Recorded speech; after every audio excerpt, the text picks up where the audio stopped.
Good morning guys! Alam nyo kagabi habang nagdi-dinner kami, tinanong ko yung asawa ko kung may appointment siya bukas, wala raw. So napagkasundoan naming mag-ina, nayayain siya para manood ng cherry blossom. Kasi cherry blossom season ngayon. Tas nagulat ako, sinend niya ito ngayong umaga sa akin kasi nag-jogging siya. Ito na lang daw ang panuurin ko. Tama ba yan?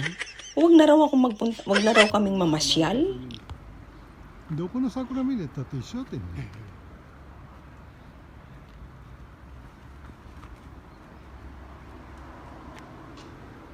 大山公園行けへんが。どこ大山？大山公園行ったら絹浦橋渡って、うん。で安城の方。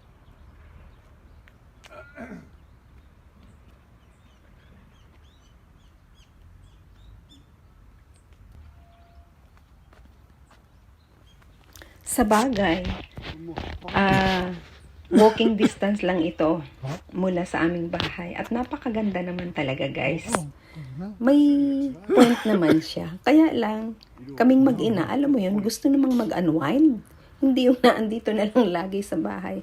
Kasi nga day off ko, tapos last day ng walang pasok yung anak ko. Kaya gusto naman namin mag-banding, di ba?